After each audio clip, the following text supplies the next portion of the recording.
Hello there wrestling fans, Adam Nicholas here, fresh off the heels of Monday Night Raw, and I want to talk to you about everything that's happened tonight, including everything that's set up for the next couple of weeks, what it's set up for the Elimination Chamber, and everything in between. Anyway, enough chit chat, let's get right to it. I want to talk about Monday Night Raw, and I want to talk about what went down.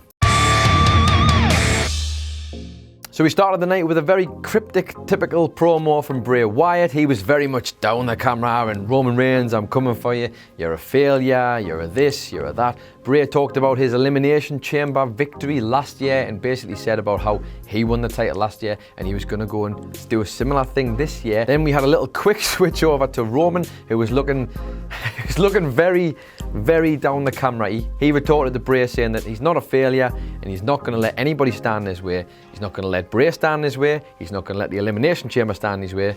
He's not going to let Brock Lesnar stand in his way. He's going to become the Universal Champion. And as much as he says it with a shit-eating grin on his face, who can deny him? I mean, he's not lying, is he? So not much to talk about here with the match between Reigns and Wyatt. It was the first match of the night, and I think anybody who thought it was going to end anything other than a Roman Reigns victory was either dreaming or delusional. Roman Reigns and Bray Wyatt had a decent match, as they always do. Wyatt took them all away. Wyatt did get his sister Abigail, but wasn't enough to beat Roman Reigns. Of course it wasn't. Look how strong he is. Roman delivered the spear that we were all expecting and booked his place as the next participant in the Elimination Chamber match. Throughout the match, there had been little sprinkles of Matt Hardy watching on a monitor, and sure enough, after the match, we had Matt Hardy appeared, and he came out of nowhere and basically delivered the twist of fate to Bray to put the exclamation mark on what has been a bad night for Bray Wyatt. We had a quick promo after that backstage with Jason Jordan and Seth Rollins. They were talking about their upcoming tag team title match with The Bar. Rollins was making sure Jordan was going to be okay.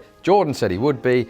Who could have possibly predicted that something bad might have come from something like that? And the next thing we knew, we were rolling straight into the second match of the night, which was set to be Finn Balor versus Scott Dawson of The Revival. Although Dawson and Dash got to the ring, Dash got a promo saying how he was looking forward to having a match in a tag team because he's the best in a tag team, you know, the usual stick. So he made Finn pick a partner.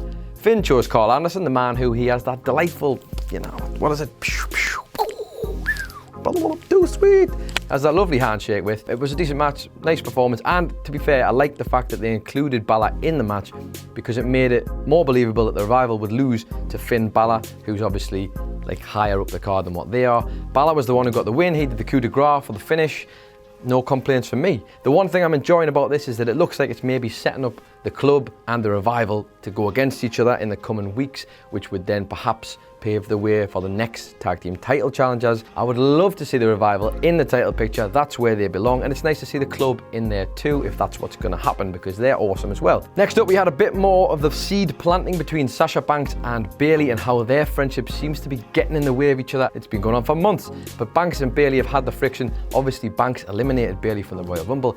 This all stemmed from Bayley was trying to seek advice from Sasha on what to do against Asuka. Sasha kind of got her back up a bit because obviously she got beat last week by Asuka. It wasn't very complicated, this was very simple, but great stuff. And to be honest, it looks like we're heading towards the Banks-Bayley feud that we kind of hoped we were going to get. Next up, we had a 205 Live match, a Cruiserweight tag team match to be specific, between Curtis Alexander and Mustafa Ali versus Tony Nese and Drew Gulak. Crikey, it's hard to remember all these names when you've got a brain that's full of coffee and chocolate biscuits and all sorts else. All I can say is the thing that they got out of this match was make Cedric look pretty great, and that's exactly what they did. How can he not look great when he's doing the lumbar check? Now, following that was a really interesting segment where Kurt Angle came out of the ring and he came to announce all of the women who were going to be competing in the women's first ever Women's Elimination Chamber match. We found out we've got Bayley, we've got Sasha Banks, we have Mandy Rose, we have Sonya Deville, and we have Mickie James. Minus one very notable, Nia Jax. Now I know what you're thinking, where's Nia Jax? Why is she not involved in this match? Well, fear not friends, Kurt Angle was very quick to get straight into that. She would be the one who was facing Asuka at the Elimination Chamber, and if Nia Jax won against Asuka at the Elimination Chamber, she would be joining Asuka in the main event at WrestleMania, which would become a triple threat. After the announcement of all these women coming out and Alexa Bliss having to be in the Elimination Chamber also, Little Miss Bliss wasn't far behind to come down to the ring and make her case with Kurt Angle, basically saying that he was a sexist. It was definitely the angle that they're going for, pardon the pun. Basically compared herself, she was so disgruntled because Brock Lesnar isn't having to defend his title at the Elimination Chamber, whereas she's going to have to defend hers. Kurt was quick to point out that she hasn't defended her title since TLC. Then we moved into the Bayley versus Asuka match, which came swiftly after that. This was a great match, really enjoyed this one. Let's all just take a minute because Asuka is bloody brilliant. We all just need to accept that now. She's fantastic and nobody is ready for Asuka, and it continued to be that way tonight. Bayley put on a great showing. The match was very similar in style to the match Asuka had with Sasha Banks last week. I guess that's the idea, is to give the parallels between Bayley and Banks to show how closely matched they are. But yeah, Asuka and Bayley, great match. Ultimately, Asuka was too good for Bayley in the end and got the win by making Bayley tap out to an armbar. Following that, we had another quick selfie promo from The Bar, who were just basically taunting Jason Jordan and Seth Rollins, before we then moved quickly on to another Elimination Chamber qualifying match, which had just popped up on the night, which was The Miz to take on Apollo Crews. The Miz is the guy who obviously the spotlight's on, the Intercontinental Champion. He wanted to get himself in the Elimination Chamber match. It felt fairly academic. It didn't feel like there was much going on, but I have to say, Apollo Crews has impressed me recently. He's got all the skill, he's got all of it, and he's starting to get a little bit of a character now that he's got these other two to sort of bounce off. But this was a great match from him. He gelled really well together with The Miz. The Miz got a great match out of him. Nevertheless, The Miz obviously got the better on this particular occasion. You know, we had the Miz Taraj was kicking around, and we had also sort of Titus Squared Away were there. Nothing huge here, but essentially The Miz ends up getting the win after some veteran tricks to distract Crews. Skull crushing finale, job's a good one. For me, I would love to see The Miz in the main title picture, whether it's the WWE Championship or the Universal Championship. That man deserves a run in 2018, and I look forward to seeing it should it happen. Nevertheless, for now, he's going to be in the match at Elimination Chamber. We have a quick segment at the back again. This time, it looks like Seth Rollins is going to be going solo because Jason Jordan turns up and says he can't wrestle because of his back. Or his neck or whatever it is. Jason Jordan, why are you doing this to my Seth, my beloved Seth? I can feel the ground eroding beneath him. Nevertheless, it did end up producing something fantastic. Out goes Jordan. Seth Rollins looks like he hasn't got a tag partner. Who could step in? The big dog, Roman Reigns, turns up, and it's Roman and Seth to take on The Bar in the tag team title match. And from there we went straight into the match between The Bar and The Shield, and it was great. It's always good. We've seen Seth Rollins do some amazing stuff with The Bar in the last few weeks. That's been fantastic. And obviously add Roman Reigns in the mix, it's only going to get better. Roman is a class act. Whether you like him or not, he is just literally a class act. The match was really good, and to be honest, I was really enjoying it up until the point where Jason Jordan comes out. And I know this is, everyone keeps saying to me, oh, he's a great heel, it's working, I like the storyline and yada, yada, yada, yada, yada. I struggle with this a lot because I just love Jason Jordan in American Alpha, and I just feel like they've wasted that. But I'm not going to get into that. Anyway, Jason Jordan comes out. He comes out to support Seth. Looks like he's going to help him a bit. And then when The Bar tries to take their titles and leave, Jordan comes rushing down, tells The Bar they have to get back in the ring and fight. One of The Bar hits Jason Jordan, and Jason Jordan hits The Bar and gets Seth and Roman disqualified. Dumb shit. It keeps the titles on The Bar. It cuts Seth out of the title picture, which is obviously, they made a big thing about tonight being his last chance at the tag titles again.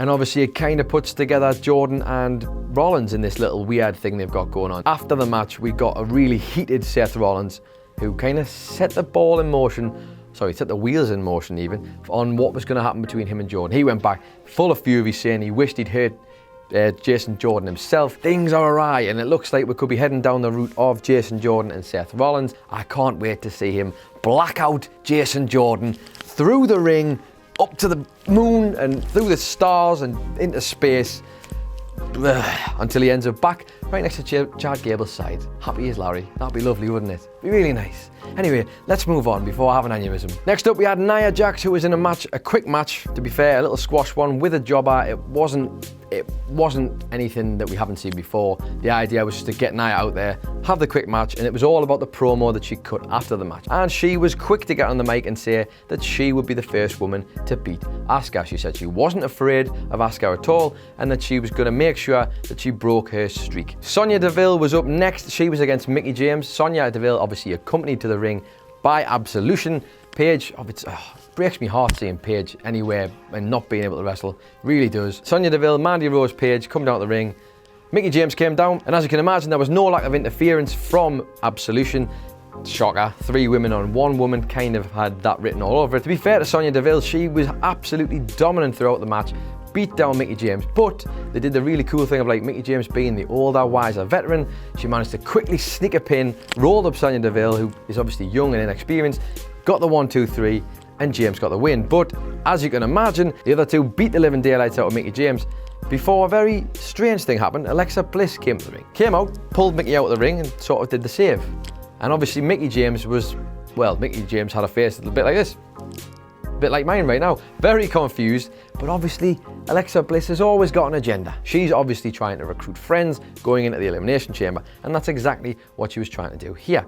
Whether or not that's going to work, I can't imagine it will. Mickie James is not exactly an idiot, but it's interesting to see how they might start playing that storyline along the way. And finally, the match I had been looking forward to all night. It was the big main event we had. Triple threat match between John Cena, Braun Strowman and Elias. And what was on the line? Well, let me tell you. All 3 of these guys have already qualified for the Elimination Chamber match. This match was to decide who would get to come out in the very last pod on the night. There's no way that Cena needs to go in last, and there's certainly no way that Braun Strowman needs to go in last. So Elias was the guy for my money, because I had a feeling these 2 were cancelled out and Elias would just sneak in and get the pin. Started off with, just as you would expect, Elias slid out, Strowman and Cena just going at it for ages. And then after a little while, Cena and Elias kind of struggling one-on-one with Braun Strowman. The 2 put their brains together and thought, why don't we take him on together? You know, that classic, the unlikely partnership. So that's what they did. They literally beat down Strowman for a good while, including a guitar to the back from Elias, which looked hella painful. And then on top of that, some whacks with the stairs before John Cena hit the attitude adjustment onto the stairs. Into the ring goes Elias and Cena. These 2 went at it for a while until Braun Strowman turned back up, quickly got Cena in the power slam, slammed Cena down, went to do the same to Elias, who quickly wriggled off his shoulders, pushed Braun out the ring, and snuck onto Cena for the 1, 2, 3. Elias gets the win, so that means Elias is going to Elimination Chamber as the last man out of the pod. And what does that mean? Well, it means we're going to get a delightful, who knows, it could be like 40 minutes of Elias playing guitar in his pod. What could be better than that? I mean, that is exactly what I would pay my money to see. But what was the cost for Elias? Well, it never comes cheap, that one, and there's always a catch. And sure enough, just after he got the win, a very angry Braun Strowman came back in the ring and did some very Braun Strowman type of things. Power slam to Elias, and then a power slam to John Cena, just for good measure. Another power slam to Cena, another power slam to Elias. And Braun Strowman continues to look like the monster. He ends the night standing tall. Every time I see Braun, he impresses me more. And just when I think that he might be going stale, they do something else with him that just makes him great again. Cena, to be fair, he's just there to make up the numbers, I think, at this stage, unless they do a humongous swerve and decide that they want him to break Flair's streak. But I don't think that's going to be happening. We have Roman Reigns, The Miz, Elias, Cena, Braun Strowman, and 1 place left up for grabs in the Elimination Chamber. All in all, I have to say, it was actually a pretty good episode of Raw, to be honest. Like, they forwarded a lot of the storylines that we needed forwarding. We now know all of the women who are going to be in the Elimination Chamber match for the women. I appreciate at the moment it's important that we recognise these things, but the women deserve to be treated equally, and as such, it would be nice to just be like, the women are having a match, the men are having a match. End of story. But nevertheless, cool stuff is happening all the time. On top of that, we found out that The Miz and Roman Reigns are the next guys in the Elimination Chamber match, which means there's 1 space left up for grabs. We're gonna have to wait to see who that is. Seth Rollins and Jason Jordan look like they're going into a thing that, obviously, that's been building for some time. Matt Hardy and Bray Wyatt look like they're continuing their thing. Obviously, that my money says we're gonna be getting a final deletion. I think it was confirmed, the idea was kind of floating around there. Probably the way to go with these 2. I can't see that being a WrestleMania thing. I could see that being an Elimination Chamber or somewhere in between on an episode of Raw, but that'll be cool. It'll be entertaining. It'll be great to see what those 2 guys can come up with. All in all, a lovely night of wrestling for everyone involved, particularly yours truly, who is now running on fumes at this point, but nevertheless, it was enough to get me through it, along with the copious amounts of caffeine and biscuits, but it doesn't matter. We made it, and that's all that matters. This was the very first edition of What Went Down for the post-Raw What Went Down, at least. We want to know your thoughts. Let us know what you thought of it in the comments below. Don't forget to like, share, and subscribe. On top of that, if you enjoyed this content and you want to find more quality content, well, just believe this. We've got a pile of it over at WhatCulture.com. Get yourself over there and check it out. We've got some great writers on there who have lots of insight, particularly a few who know a thing or two about wrestling. And on top of that, if you're feeling even more generous, think about this, I've just gone till 4 o'clock, 5 o'clock in the morning. The least you could do is go over to our Twitter and give it a follow, because we want to provide you with quality content, and that will get it straight to your doorstep. And with that, I think it's probably time to go to bed, because I'm absolutely shattered. And before I pass out on the floor, please just let me leave by saying, my name is Adam Nicholas, this has been What Went Down, and as always, have a f***ing great day, or night, or whatever it is. Just have a great one. Hey guys, thanks for watching the video. Don't forget to subscribe below, and if you're looking for more content like this, then try a few things that are floating about around my ears. Might be fun. I can't promise it though, but it might be.